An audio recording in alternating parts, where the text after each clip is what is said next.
Guys आज चाहिँ यस्तो स्पाइसी करेन्ट र अन्डा पकाएर खाँदा चाहिँ एकदमै हालत खराब भयो यार। सो अलराइट गाइज आज चाहिँ एकदमै दुईटा स्पाइसी करेन्ट ट्राई गर्न जाँदैछु, हेरौँ सकिन्छ कि सकिँदैन। खानेकुरा त पछि हुन्छ, त्योभन्दा पहिला चाहिँ एकदमै भिडभाड भएको सैलुनमा चाहिँ म जान लागेको छु कपाल काट्न। भिडभाड भएको सैलुनमै किन त, किनभने त्यहाँ चाहिँ एकदमै सस्तो मूल्यमा कपाल काटिन्छ। यो सैलुनमा आएर हेर्दा सस्तो भएर होला एकदमै भिड थियो। भिड भएर के गर्नु, पछि आएपछि त पालो त कुर्नी पर्यो।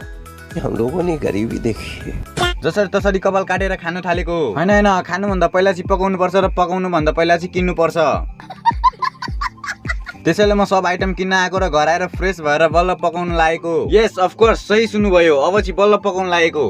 अरे कहना क्या चाहते हो? अहिले चाहिँ अन्डा फ्राई गरिरहेको छु भने यो भन्दा पहिला चाहिँ करेन्ट र अन्डा बोइल हुनलाई छोडिदिएको थियो। फाइनली हाम्रो करेन्ट बोइल भएर रेडी भइसकेको छ र म पनि खानलाई रेडी भइसकेको छु। त्यो भन्दा पहिला चाहिँ मिक्स गर्नुपर्ने हुन्छ। मिक्स गरेपछि चाहिँ फाइनली इंतजार का घड़ी हुआ खत्म।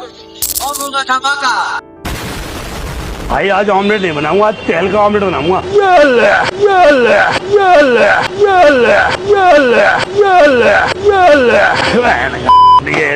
सो गाइज कमेन्ट गर्नु चाहिँ नबिर्सिनु होला। Thanks for watching.